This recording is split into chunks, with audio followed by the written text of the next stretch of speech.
I would like to present our first speaker, Sana Yazigi, for a panel that will go about 30 minutes, and then you can have 30 minutes for questions. Sana is a graphic designer from the Faculty of Fine Arts in Damascus, from the University of Damascus. She founded the bilingual monthly cultural magazine, The Cultural Diary, covering the cultural scene in Damascus and other Syrian cities from 2007 to 2012, and this was one of the sort of the emerging dissident. It belonged to a wave of emerging dissident voices in Syria. She is the founder and editor-in-chief of the creative memory of the Syrian Revolution, which she will discuss today at length.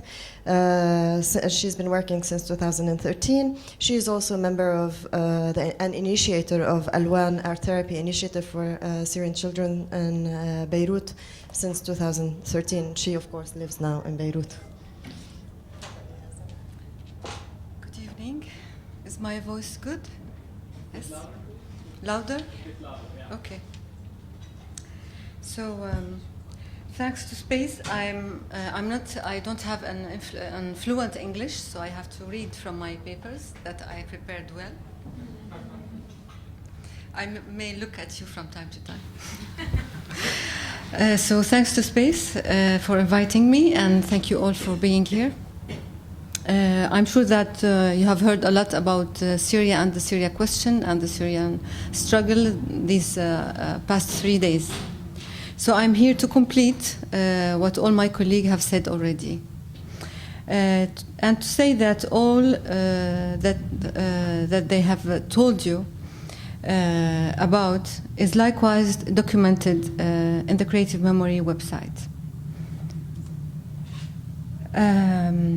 Thoughts, words, actions, initiatives, everything is documented in the creative memory of the Syrian Revolution.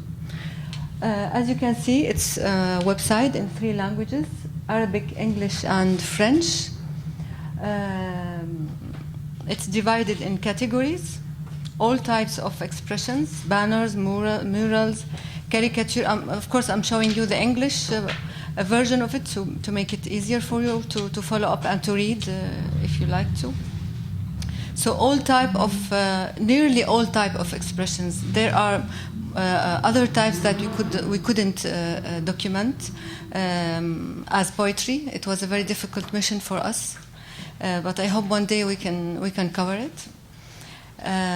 Until categories like memory and critic of revolutionary art, because Syrians wrote many and thousands of hundreds of articles concerning their daily life suffering, and also many Syrians criticized what other Syrians did during all that time. So I will not go into details to explain the website. I surely invite you to visit it and to take a detailed idea about it.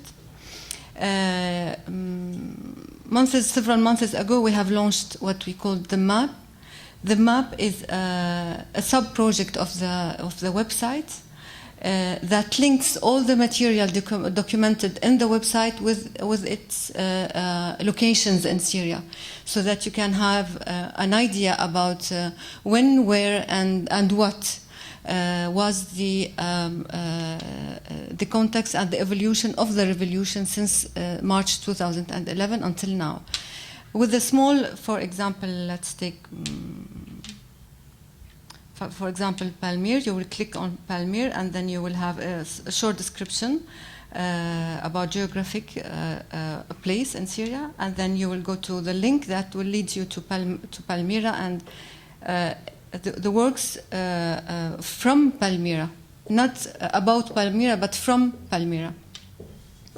In addition to the documented materials connected to the location, for example, Palmyra, you have a short story about Palmyra during the revolution. When did it start? What happened until the date of the end of course, the article. So the article started in 2014 until now. It's not the end yet. We have many other locations that we add from time to time. Every several months, we add like 10 to 15 locations. Here you have the story. Everything, of course, in 3 languages. You have the sources from where we drew the information that you can visit also and see. So this is a brief idea about the website. Now let me a little bit tell you who we are and where we do come from as Syrians. And allow me to start with a personal story about me. I am 45 years old. I was born and I grew up in Syria. Syria al-Assad, of course, for us. In Assad, Syria. With fear and nothing but fear. I can hardly ever think of a place in which we could speak freely, except my father's small car. Where is my car? Zahir, what did you do to the car? Go to the left. Hmm? Go up to the left. There's up. Up? Yeah. Here? Yeah. Yes. The car, I'm sorry.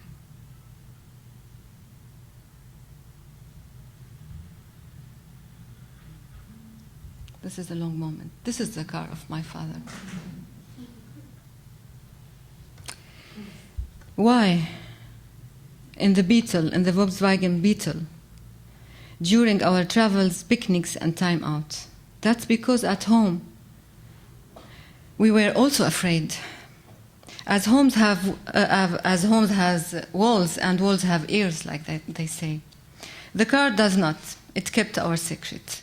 And I'm very grateful for this little car that offered me that tiny space of freedom and made of it a grain of rebellion that saved my mind and my soul. In the year 2000, a famous Syrian political opponent to Hafez al-Assad, called Riyad al-Turk, who spent 20 years in prisons, said his famous sentence, "It is impossible for Syria to remain silent." A kingdom of silence. I'm sorry, I have to keep the sentence as it is. And as we face the great denial by the international community of the struggle of the Syrian people and of the crimes committed against them, we have the responsibility to preserve memory and to fight against forgetfulness and the denial of reality.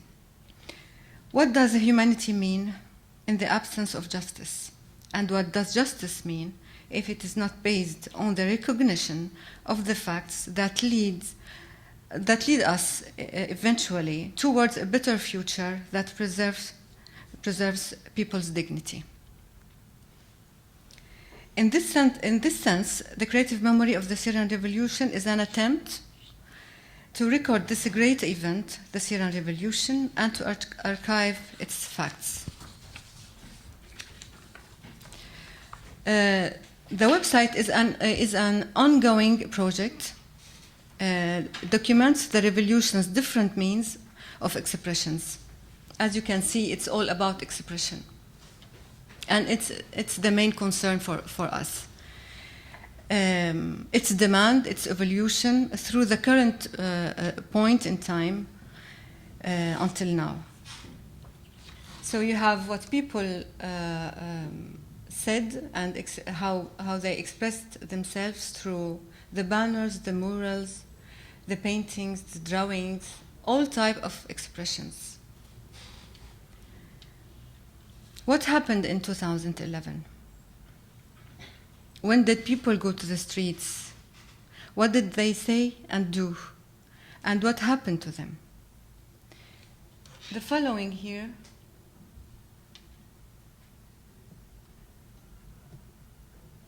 before I put on the video, maybe you can read briefly about this, one of the first demonstration in Damascus. I brought this example on purpose.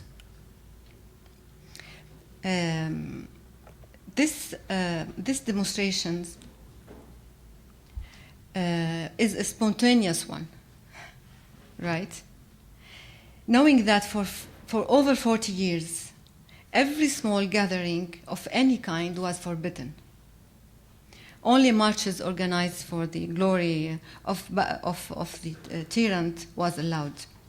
So this demonstration took place in Hariqa area, an old district of Damascus, in February 17th in 2011. At the beginning of the period that we called the Arab Spring. There are 2 points, important points to highlight on concerning this spontaneous demonstration.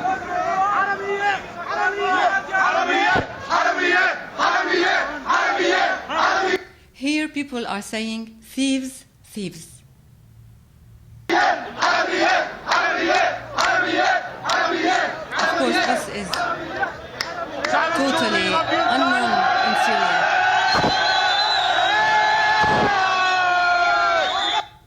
After a while, the Ministry of Interior Affairs he came to the place. And in this demonstration, so 2 says are very important. One of them, of course, the claims, thieves, and another sentence, the Syrian people cannot be humiliated. The reaction of the Ministry of Interior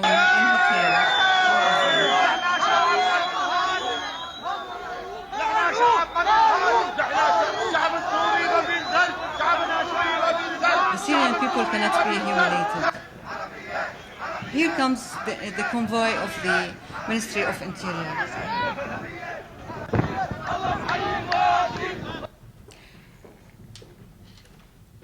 The reaction of the Minister of Interior, who is panicked, arriving to the place, trying to calm down and to threaten the protesters. He says his also very famous sentence, "Shame on you, this is a demonstration."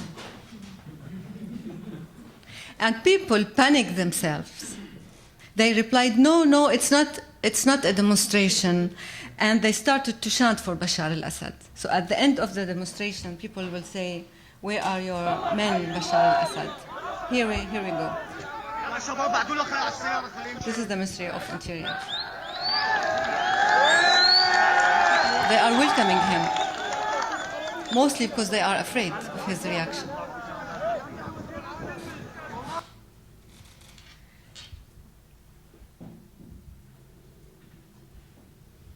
This demonstration left its mark in the mind of Syrians and was a foundation of their demands. Afterwards, many artists celebrated the memory of this demonstration in particular. Here we go. The anniversary of Al-Hariqa demonstration. And the core of this caricature is about the say of the Minister of Interior. "Shame on you, this is a demonstration." Another work, here a design work, celebrating also this first cry about the Syrian people cannot be humiliated. And also taking this famous say, "Shame on you, this is a demonstration." On June 14, 2011 also, a simple Syrian citizen, Muhammad Ahmad Abdel Wahab, from the Idlib governorate in northern Syria, launched his famous sentence, "I am a human being, not an animal, and all these people around me are like me." This was said after Muhammad was tortured in a horrible and humiliating way. He got stepped on. He was forced to kiss the boots of one of the Shabiha, it's the regime thug, and was forced to glorify Bashar al-Assad. Also, it was taken and translated into English. محمد أحد السوريين يصف أسباب نزوحهم وما يتعرضون له من اعتقال وإهانة على يد قوات الأمن السورية إن لم يغادروا مساكنهم. وداس على رقبتي، أنا إنسان ماني حيوان. أنا إنسان ماني حيوان، والعالم كله مثلي. ملايين من الناس صار فيها بسوريا خريطة البيضاء دعبسوا على الناس.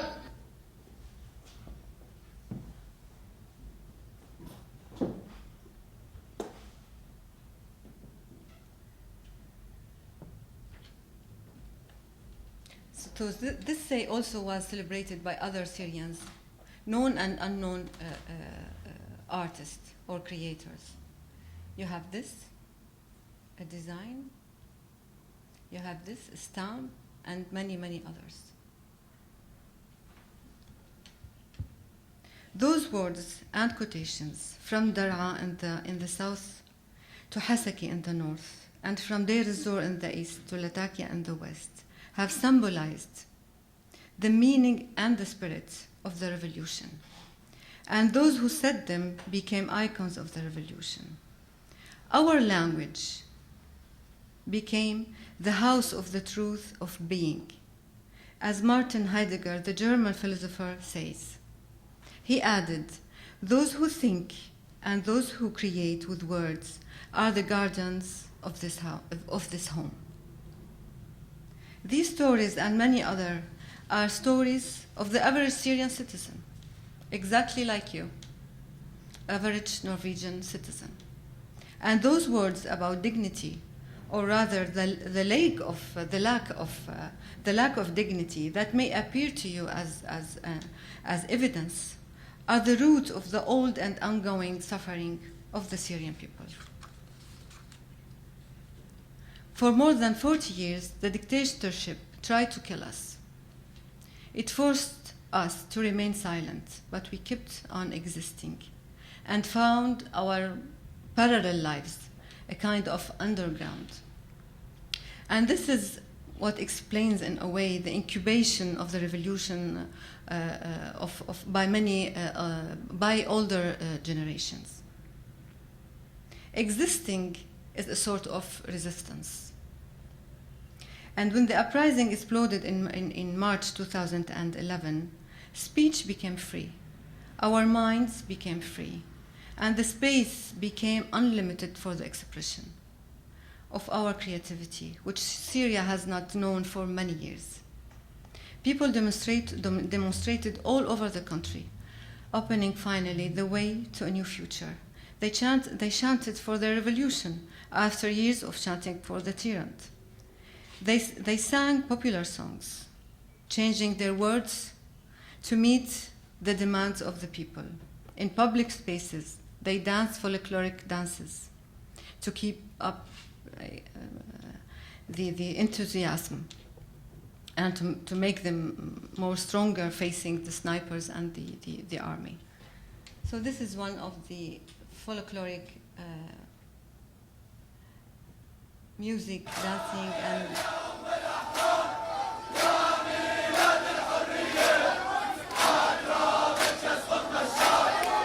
this is a very famous, popular song.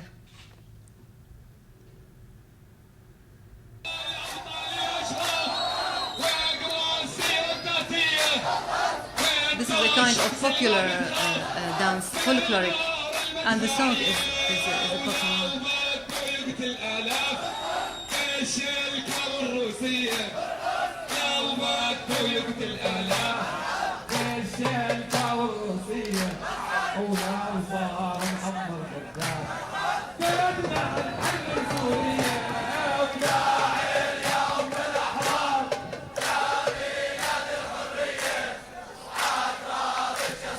So this is how was most of the demonstrations all over the country.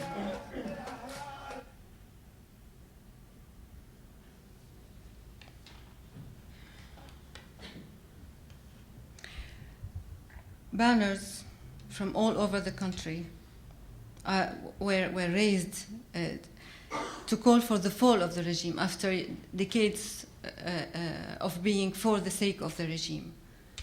So you have the very famous, of course, banners of Kaframbal. You have from Zabadani, from Dar'a, from all over the country. You can, of course, visit all the categories one by one and take an idea about where, from, and what exactly was the claims.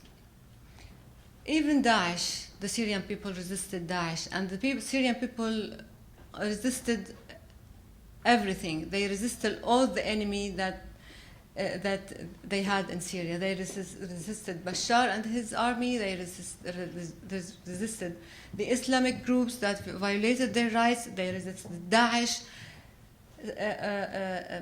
Pages on Facebook and campaigns starting to speak about Daesh much more earlier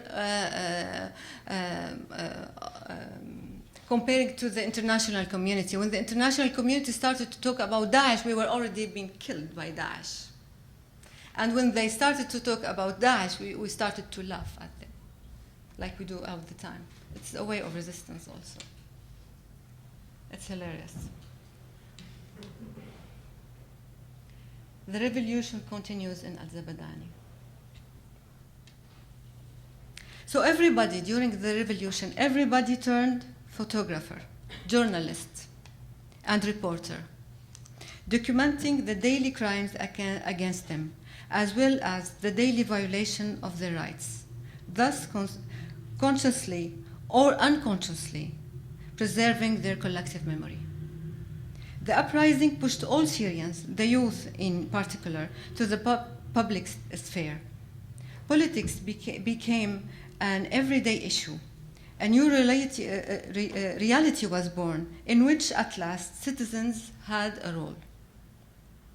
There was hope and that real change would occur after decades, during which the public and the private space were confiscated, and any initiative coming from the society was banned. Here's a very famous song from very early. All the examples that I brought are examples from the very early period of the revolution, just to tell you and to show you an example of how people thought and did very early during this period. So this is a troop of Syrian called the Syrian beer, and for information, the Syrian beer is one of the famous and the rare kind of it. And the use of the metaphor among Syrian creators is really very telling. So let's hear a small part of it.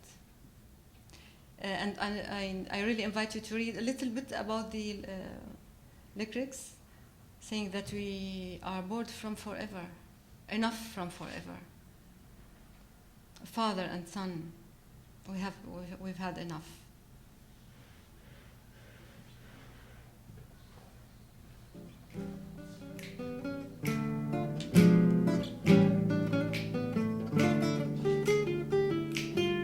As you can see, songs are using other creative works from other creators.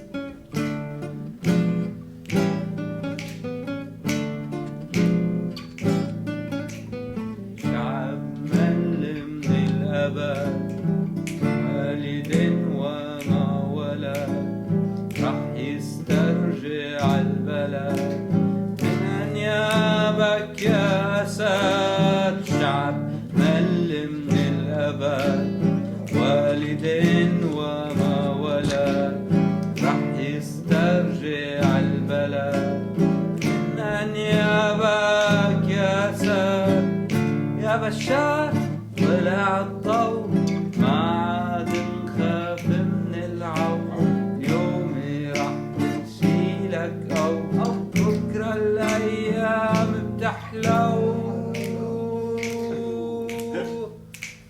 يمل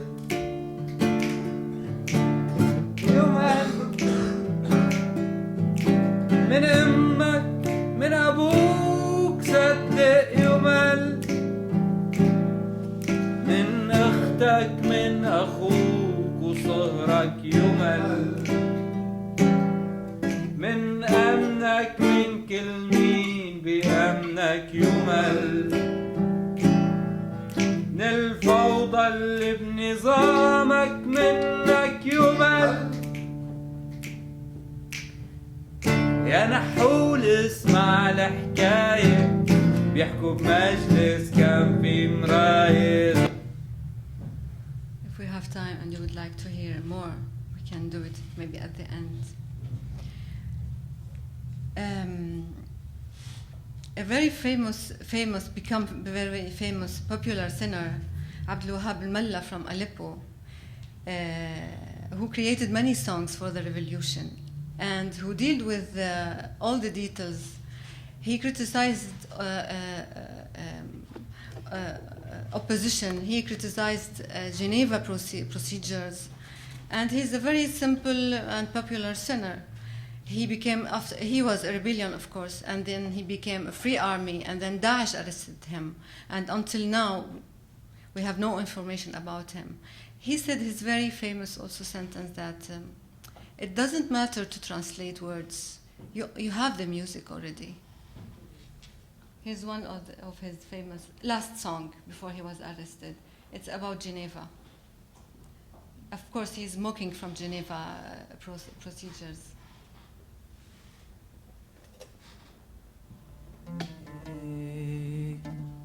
علمتني علمتني شلون الغزال أولي يا غزال أولي يا غزال. هذا أول راكب عربي بيطلع من الريف. هاي باري هاي باري بران كباري جعوريها فيني برانك شلقين هي هي درديها فيني. Here he is saying the translation is not available, I'm sorry, but the music is enough. Would you like to hear a bit more? راكب الكردي بس كان عم غني برات الطبقة. بنتمنى انه يدوزن مع الجزمة. أرايو أرايو بولصا ميزيني أرايو أرايو بولصا ميزيني İzinin dozuna sevgilim sürsem yüzüne sürsem yüzüne lek hub hub ya musti basak طالع عجيني hub hub يا بسطي باصك طالع عجيني في زحمة وعجقان جوا الباص كله عمال يضرب كيف زحمة وعجقان جوا الباص كله عمال يضرب كيف هوب هوب يا بسطي هوب هوب يا بسطي جوا هالباص معلمين. Unfortunately, we cannot hear all the songs. There are hundreds and thousands of them. But this is a direct political actions. He made his songs reclaiming demands, and he's following the political, if you want, evolution of the revolution and all its steps.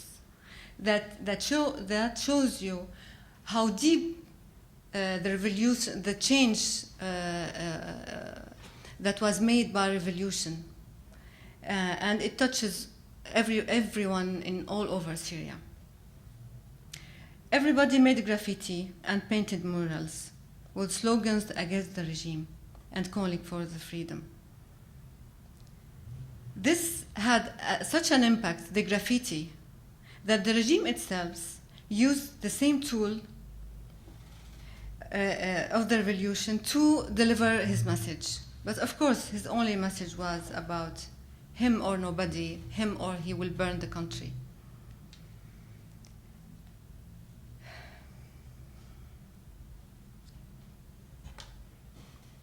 Videos, films, documentaries, plays, and all types of art were also produced. After decades during which the arts were elitist and totally disconnected from people's life, art became for the people and about the people. Today, all Syrians, mostly all Syrians, have seen and heard about a painting titled The Mother of the Martyr, made by a very famous Syrian opposite.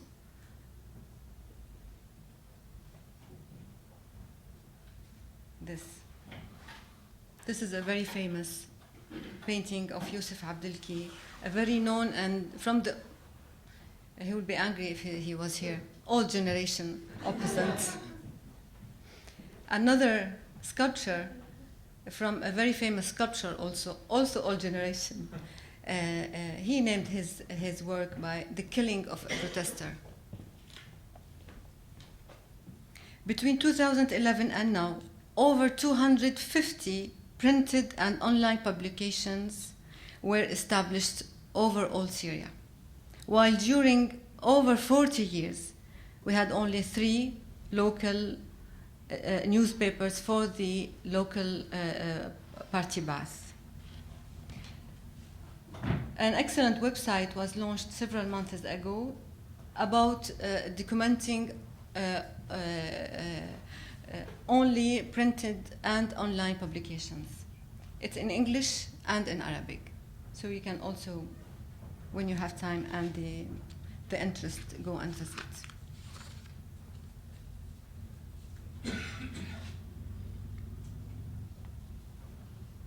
The Creative Memory Project participates in establishing an open archive out of respect for the right of every Syrian citizen to get free access to information and know the reality. Jacques Derrida, the French philosopher, said, "There is no political power without the control of the archives, if not of memory." Effective democratization can always be measured by this essential criterion: the participation in and the access to the archive, its constitution and its interpretation.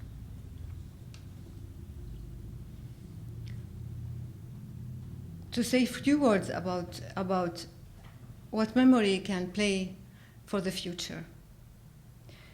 Both legal and philosophical texts insist on the fact that each time you step over reality and over the concept of justice, you promote in practice injustice, which makes reconciliation impossible. Victor Hugo, a French poet and novelist, of course very famous, once said, "In order to forgive, I need first to understand." Let me tell you that the reconciliation in the malicious way the regime is presenting to us has only one aim, and this aim is to turn the page and forget about the past. While a society that does not know its past has no future. Forgetting presumes remembering. Otherwise, what do you want to forget? And here comes the meaning of what Mandela once said: "I forgive, but never forget." It is an invitation for accountability and not for negation. Whether Syria's freedom and dignity revolution wins or does not, it's not the issue here. What matters to us is to say this happened in a known place, in a known date. And in that sense, the project of our website is a sort of memorial of this revolution. Allow me at the end, because I would really like to allow the space for questions, just to end with the last shocking photo and all the stories around it, the photo of Aylan.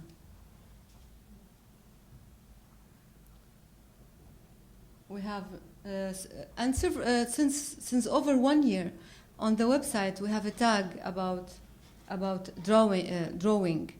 So this also is an old story, but now Aylan came and put it on the upper level of the understanding. So you have here many of direct and indirect materials dedicated to Aylan case. In Lebanon, I was very interested to know why this photo took that importance. Why this photo caused this huge pain to the entire world? Why did it shock the world's conscience much more than the thousands of terrible photos coming from Syria over more than 4.5 years? When I asked this question to a famous Lebanese analyst, she told me, the photo of the drowned child, outside any context, in his normal appearance, as if he was sleeping like any child on the world, has killed the child in every one of us. This photo icon, which is a shortcut to all our tragedy, killed the whole world in one same moment, as if the kid was telling humanity, you have allowed this to happen. Thank you very much.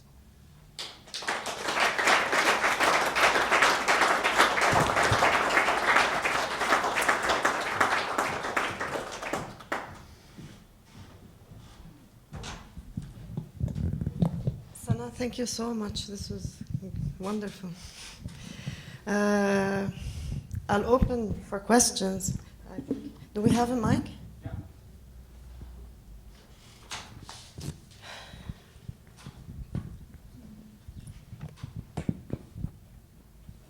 Okay. Please say who you are and yeah. Yeah, my name is Thomas. The picture of Aylan really influenced the people in the region of Oslo where I work with refugee welcome. It's a lot of young and newly established families, in particular, that reacted to it. And I think it has been. I'm very curious to talk a little bit more about that picture. The things that you pointed out was very short, but very interesting. I think in comparison to all the children that has been suffering among the Palestinian children, a conflict back with Israel, and now with the Syrian children in Syria, then Aylan has a lot of elements to it that's very interesting. One of them perhaps being the fact that Aylan is in Europe in that picture. He's closer.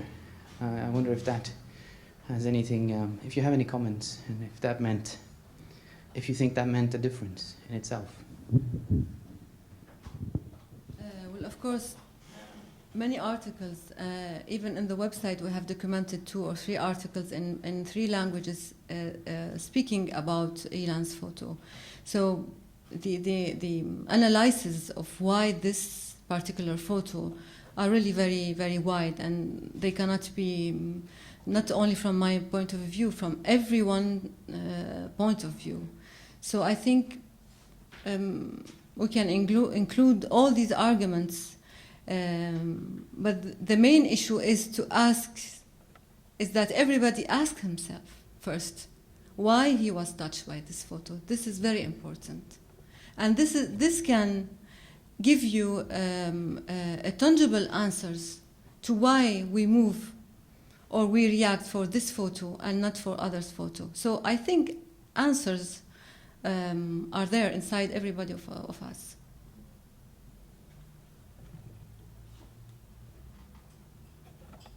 For a very interesting and very inspiring talk.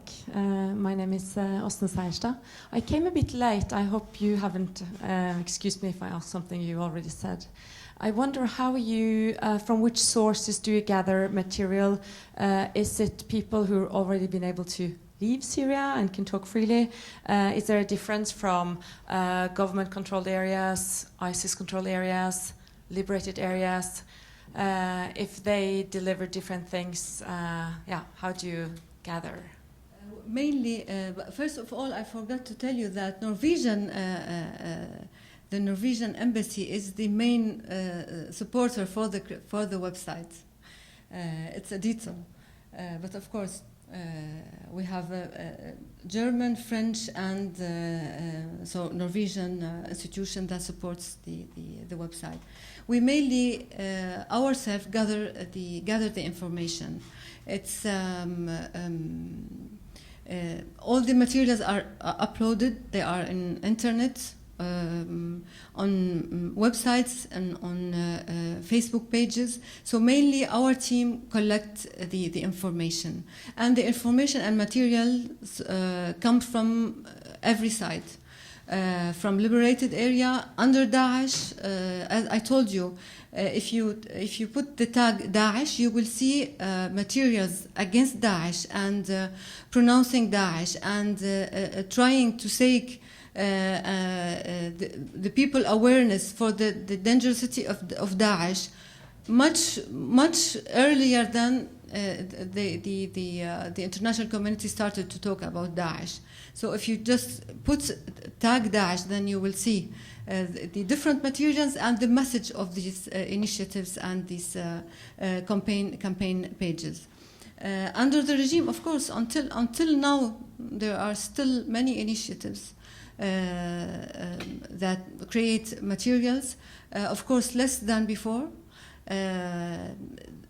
They particularly produce when there are special, let's say, special events like elections or the anniversary of massacres like the chemical massacre. So mainly our team collect the information. And we have a small quantity of information sent by their creators. The gentleman in the middle. So my name is Evan. I just wondered if you could comment briefly on how, for example, areas controlled by Ahrar al-Sham or Jabhat al-Nusra, how they if they try to also block the creative memory of Syrians, or if there are any differences between the different areas in Syria. Yeah. Yes, Syrians are suffering from many kinds of tyranny. So you have Bashar al-Assad and those who live under the government places. You have, of course, Daesh, and what the regime of Bashar al-Assad could not do, Daesh did and complete the mission. So they also arrested. At the first time they took action, they arrested civilians and activists. So also from every side, Syrians suffered from oppression, and in particular the expression. So you are forbidden to talk and to react and to protest against these kinds of tyrannies. Halish, you mean Hezbollah? Hezbollah doesn't control any area in Syria. They don't have this kind of presence. So they just don't deal with civilians. But the other Islamic parties, they are from the regions. I mean, they are Syrians, unless except Daesh. All others, they are Syrians. And for instance, the main famous army leader is Zahran Alloush, who is almost governing the main suburb of Damascus, which is Douma. Doumani people are protesting against Daesh. And then when I gave the example of this famous sentence about "I'm a human, I'm not an animal," people recently said, but this is in Arabic, "I am insan, I'm not Zahran." So I'm human, I'm not Zahran. Protesting the violation of Zahran and his army against civilians. So yes, of course, Syrians are resisting all kinds, until this moment, all kinds of oppression. Can I ask a question first? Now, many people are in exile. How do you deal with the exile question in terms of the archive? Is there, because you showed us a map, and the map is from Syria. So, and the people outside Syria, how do they fit into this project? how they fit. Yeah, I mean, do you also have, if something is done in Germany by a Syrian or... Yes, of course. So you have a quantity of materials that link to nowhere, if you like to. Paintings, for example, for instance, comics, for instance, they are not linked to areas. So they are just there. And until now, of course, we still gather any initiatives, any works related to the revolution from all over the world. So many creators, artists or not artists, they are continuing to express themselves, and they are sharing and uploading their works. We collect them and document them in the website. And we have also a small part about upcoming events.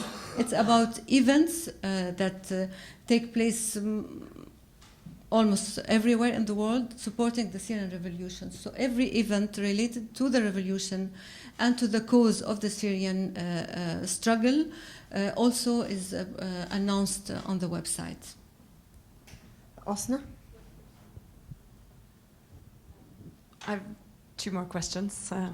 It's about the internet. I'm just wondering, because we read conflicting news about Daesh closing down internet cafes in Raqqa, in their area, and then again they don't. Do you have any information about how is it been more difficult to send things out now? Of course, it's not. It's before. I mean, it's before cutting internet. Daesh did many atrocity in Raqqa, and we have less and less people explains themselves publicly. I'm sure that they are continuing to resist, but underground or in a unpublic activities of many sorts. But I don't have a direct contact, if you want, of with activists or actors inside Raqqa or any other areas that controlled or oppressed by Daesh. One more question, which is a broader question, and of course Daesh and Assad must both go. I suppose most of us agree about that. But is there like a feeling inside of Syria, those who really have not been able to flee, that after all it was better during Assad? Look at Aleppo, look at all those destroyed places. Do you also get that turn that after all, of course there's no way back, but I'm just wondering what is the sentiment not among activists, but among regular, ordinary people? Well, let me say something, that this project is about the memory of the revolution. It's not the memory of the Syrians. So I'm not pretending of speaking, if you want, in the place of all Syrians. I can pretend speaking in the name of most of the people that supporting the revolution. Mostly all of them condemn the regime of Bashar al-Assad of bringing the situation, that disaster. So it's his responsibility. I mean, he's the president. So if he allows the situation to come to what it came, so he's the main responsible. This is among the revolution, if you want, population. And then outside of this, of course, you have people that still support Bashar al-Assad and still think that he's better and he's the one who should stay. This exists also. It's a reality, but we are defending our side of the reality that should not be forgotten or passed over, even if the revolution lost as an action. But the revolution as a cause did not. It is not lost at all. And there's no difference between the Palestinian cause and the Syrian cause in terms of cause and legitimacy. Dalia. Thank you for this really important initiative. I just wondered, who are the most common users of this website? Who do you feel is most benefiting from this? Are they documentarians or other people? And what seems to be the most popular topic that people go back to into the website to see? to fetch out? Yes, let me tell you that from our observations that this type of projects, it's not a daily life concern. So people will not go to the website just to see banners and graffiti. It's not their daily concern, and then it have been seen before. So what we document is something that was launched, was seen. And many times we take like 4-6 days to document a work because we are not sure of the source, of the one who did it, and of the main source of the information. So we are not an exclusive, if you want, website. We don't have information, news in this sense. So it's not a concern of a daily concern. People who go to this website, people who have interest to archive and documentation, people who have interest to know more from this angle, because it's a totally different angle of the struggle. It's the angle of expression. People can see here what people said and sang, and how they danced, and how they declared their legitimate demands. Mainly journalists, chercheurs, researchers, academic, many of them, yes, and partners on the domains that related to cinema, music, maybe films. Arts, websites. Thomas? Yeah, there is a very fascinating tradition in Syria, which I don't know the name of, but it's storyteller circles and traditional storytellers. And I wondered if they have any relationship to the revolution, and if they use a source like this.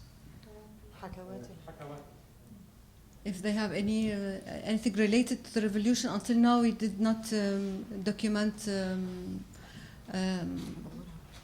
We didn't find anything related to Hakawati concerning the revolution. I think one initiative was made in Ramadan, last Ramadan in France, about with an actor, famous Syrian actor, and he used the term of Hakawati to tell people about the story of the revolution. So it was a small initiative that we documented, I think, the first or the second episode. Thank you so much, Sana, for this initiative, first of all, because it's one of the greatest projects we have so far in Syria. I mean, I'm talking about like thousands and hundreds of thousands of products coming from Syria since 2011. I know it's not easy to document all this amount of material, but I wonder what the criteria or standards you are using to collect these kind of products, and what the verification system, if you want, you are using. And I mean the Syrian YouTube or Facebook or even the Syrian internet has many artistic and cultural products. It's not easy to swim among all these products. What the criteria you are using, and to what extent we can, as researchers or academics or artists, use this website as a verified source for our research or work. I will start from the end, about how until what degree we can be sure. Last year I have learned from German specialists in archiving, and in the while celebrating the 100 year of the First World War. Now they are working on the memory of this war. So first we were very welcomed as being working inside the context about the memory. And then they told us, when we asked this question, is that we cannot ever be 100% sure, especially when it concerns internet. So this is one. This made us a bit relaxed.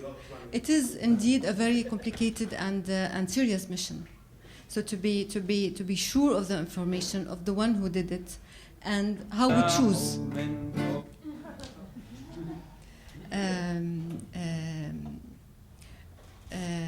and it was the initial thinking about how to start this website, how to choose materials. And this also was a huge souci. How to say source? No, souci. Worry? Worry. The main issue is the revolution. This is the event, right?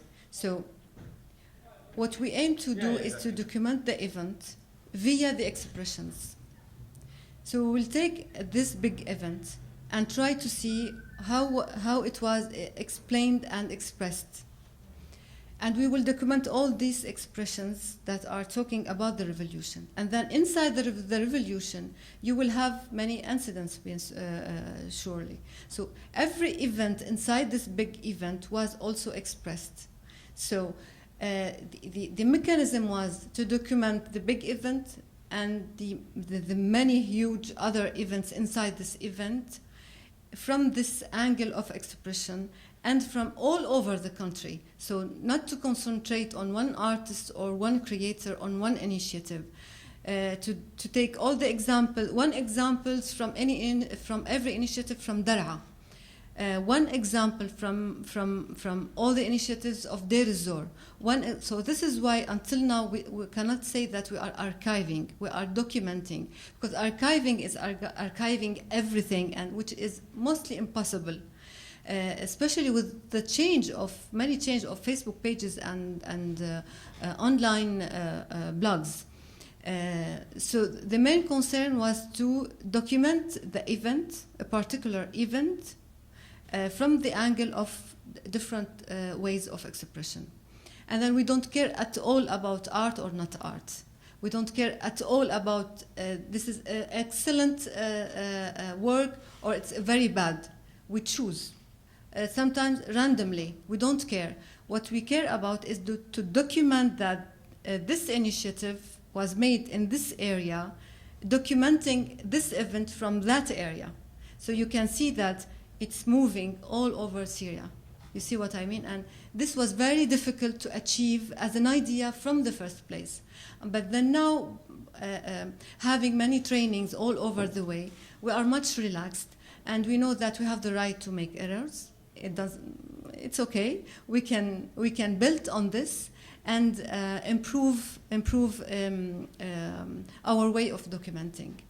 And of course, this is very long to explain, so I can go ahead and talk for another hour. Did I answer partially your question? We have 2 minutes, 3 minutes. How many questions? 1, 2, 3. Okay, but we take them all together and then you answer. Okay. You have a good memory. بدك قلم?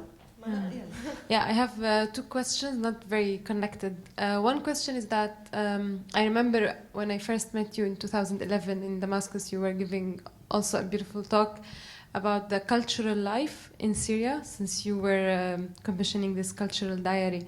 But you mentioned something very interesting, is that the cultural life has gradually demolished under the Assad long rule for the 40 years, and you were also mentioning how it was much more alive in the 50s and 60s, and how families would go to the theater together, and there were many public spaces for people to discuss culture and art. But then it has gradually disappeared. But how do you see now this explosion in self-expression? Do you see it as a, I don't know, emergent new possibility of the cultural life that Syrians used to enjoy before? Yeah, I don't know. What's your thoughts on this? And just the second question, very quickly, about the website. It's mainly about documenting, right? Like collecting. But is there a project connected to the website to do some analysis on these all these materials, like sort of to see what kind of trends were dominating in certain period of time or geographic location? Because I mean, I'm sure someone will do that at some point because it's very interesting. But are you doing, or is there a plan?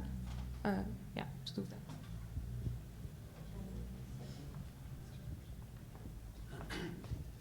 just very briefly, I just wondered to what extent this work actually reaches the wider Arab public. So, and also how this work differs, like the memory, the Syrian creative memory of the revolution, how it's different from the revolutions in the other Arab states. If you could just give a brief comment.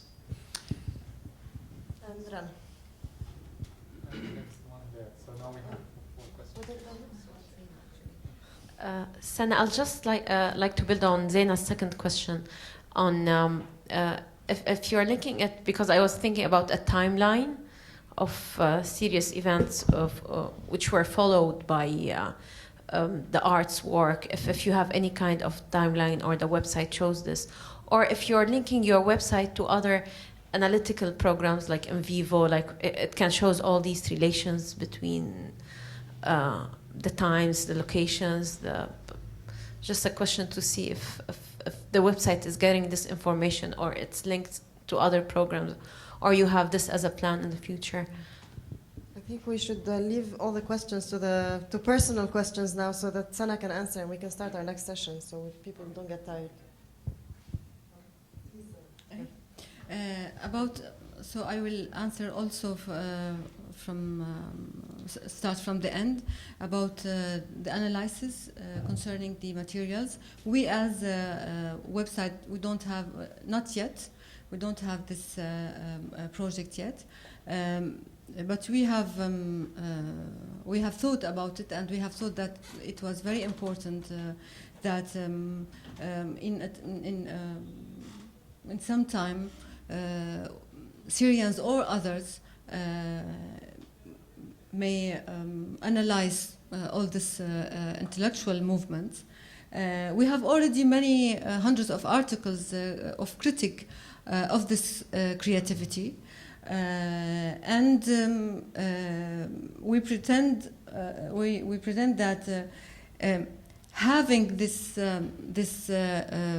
huge data of different types of expression that reflect the huge and different ways of thinking of all Syrians all over the country is a perfect materials for researchers to go ahead.